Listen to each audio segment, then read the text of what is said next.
Saya di PBIPSI agar bikin surat edaran bahwa yang sah adalah ini. Tapi kalau itu kita lakukan, itu sama saja kita meludah muka kita sendiri.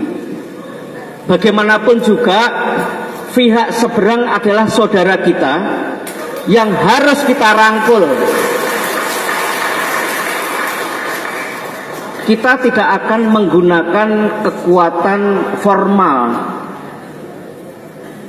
Misalnya ini, kalau untuk merebut padepokan di Jalan Merak, pasti bisa. Tapi kita nggak mau melakukan dengan cara-cara yang tidak prosedural. Kita sudah menghitung kekuatan, pasti bisa kita rebut. Tapi itu tidak kita lakukan. Kita konsultasi dengan pihak kepolisian, konsultasi baik di provinsi maupun di Mabes lewat jalur hukum. Dan jalur hukum insya Allah kita ini mempunyai kekuatan legalitas yang utuh. Kita coba tes soal eksistensi kita. Menggugat menteri, menang. Apalagi yang bukan menteri. Tapi yang kita gugat itu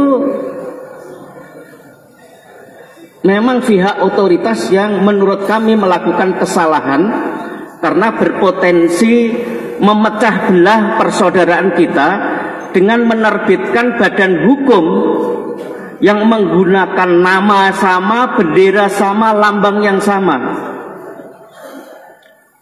Itu menurut undang-undang memang tidak boleh.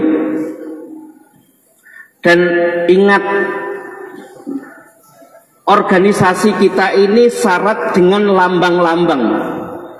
Kita dikasih badge ada lambang, pada saat pengesahan juga ada lambang-lambang dalam bentuk bujeng. Kegiatan yang kita lakukan ini adalah perlambang. Hadirnya Menpora, hadirnya Menhan, ini sinyal buat kita siapa yang diakui oleh negara kita. Begitu juga hadirnya PBIPSI nanti. Saya kira itu sudah cukup.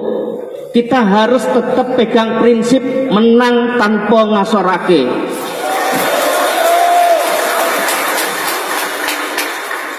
Kita harus tetap berusaha, saudara-saudara kita yang sekarang masih di seberang harus kita rangkul dengan cara yang sebaik-baiknya. Kita tidak boleh mengintimidasi siapapun, apalagi minta tanda tangan dengan meterai. Nggak perlu kita lakukan.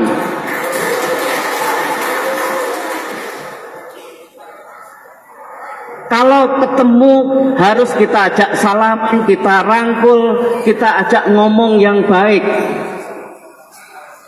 Kita harus tunjukkan bahwa kita ini punya budi pekerti yang baik. Ibaratnya kalau pelatih, apalagi tingkat 2, suruh sambung dengan bang polos pasti menang. Tapi kan nggak perlu kita harus sambung dengan benturan kaki pada benjolnya, itu harus kita hindari. Tugas kita ngemong. Untuk ngemong memang bebannya berat. Terkadang kita harus menahan rasa malu. Apalagi kalau kita sudah mengikutkan gengsi kita. Sekali lagi kita dipesan oleh Majelis Luhur agar menunjukkan cara-cara organisasi yang mengedepankan budi pekerti luhur. Kita tidak boleh menang-menangan, apalagi menang dengan saudara kita sendiri. Musuh kita,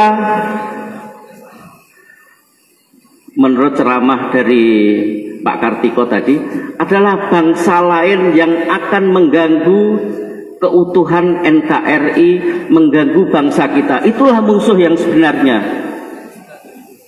Saudara-saudara kita ya saudara. Kita harus mong, kalau mereka lupa kita ingatkan. Kalau mereka ngajak berantem, ya ngapain berantem? Kita hindarin. Tapi kalau terpaksa, ya namanya pendekar kan, sama-sama punya mori. Terus terang, ada Mas Pram nggak di sini? Saya dapat SMS dari beliau, merasa teraniaya karena sering latihan digerebekin oleh sedulur-sedulur yang lain. Beliau mengeluh, Mas, apakah kita harus ngalah terus? Kami sudah merasa teraniaya. Nah, perasaan teraniaya itu yang bahaya buat kita. Itu bukan watak pendekar. Beda ngemong, ngalah dengan kalah dan merasa teraniaya. Ini harus dibedakan. Tugas kita sekali lagi ngemong.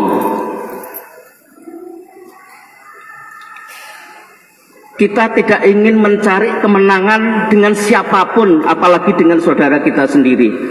Mari kita jaga agar pasduluran ini tetap guyub rukun.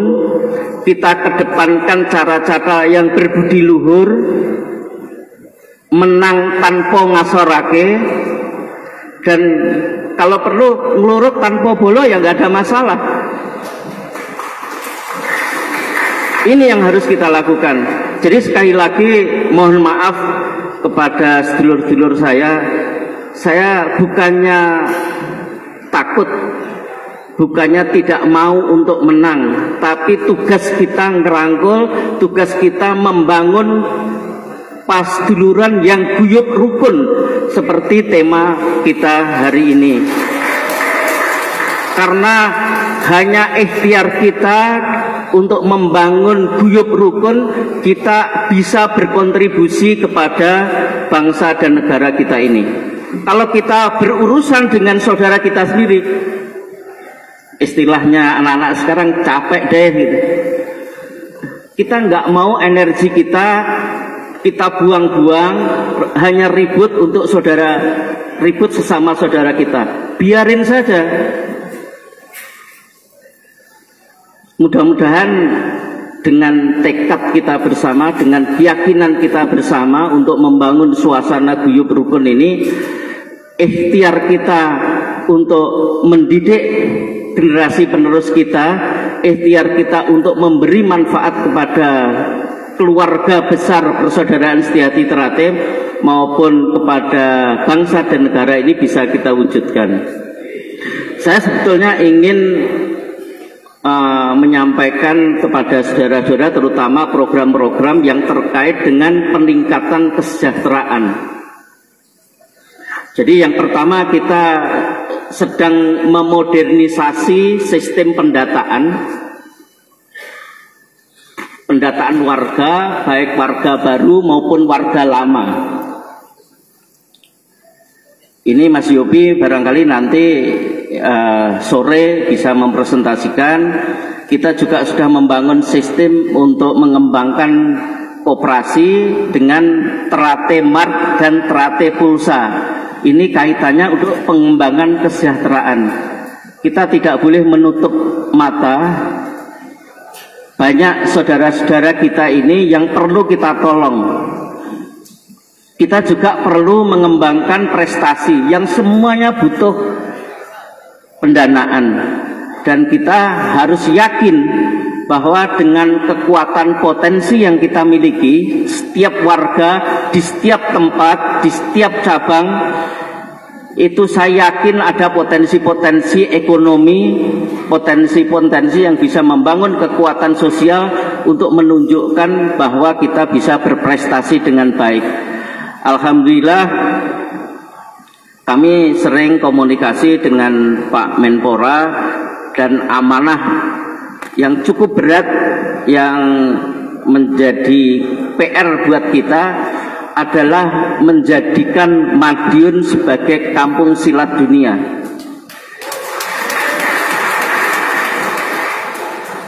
Jadi kita jangan sampai terprovokasi akan memindahkan sekretariat kita dari Madiun ke Jogja ataupun ke Jakarta.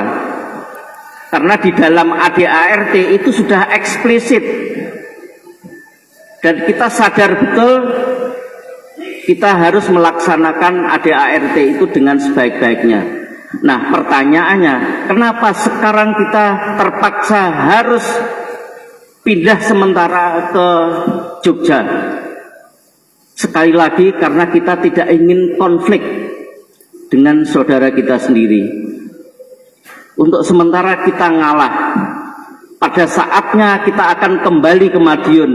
Mudah-mudahan sebelum bulan Suro ini kita bisa kembali guyub rukun dengan sedulur-sedulur di Madiun. Kita bisa menyelenggarakan pengesahan di sana. Syukur bisa wayangan bareng ataupun ada kegiatan yang diusulkan oleh Mas Joko Hartono dan beberapa teman. Kalau sekiranya Allah mengizinkan sebelum puasa, sebelum suran kita sudah kembali ke Madiun, mungkin kita akan mulai dengan istighosah bersama, doa bersama agar padepokan yang sudah dibangun di era Mas Maji bisa kita optimalkan dengan sebaiknya. Baik itu sebagai pusat pendidikan, juga kita ingin mengembangkan akademi pencak silat di Padepokan. Jadi sekali lagi kami mohon tugas kita semua untuk memberikan penjelasan ataupun penyuluhan kepada saudara-saudara lain bahwa kita tidak punya niat sedikit pun untuk memindahkan pusat persaudaraan kita dari Madiun. Mudah-mudahan ini bermanfaat dan saya yakin kehadiran saudara-saudara di acara konsolidasi nasional ini karena tekad bersama, yaitu membangun persaudaraan yang guyub rukun. Terima kasih, kurang lebihnya mohon maaf. Wabillahi taufik wal hidayah. Assalamualaikum warahmatullahi wabarakatuh.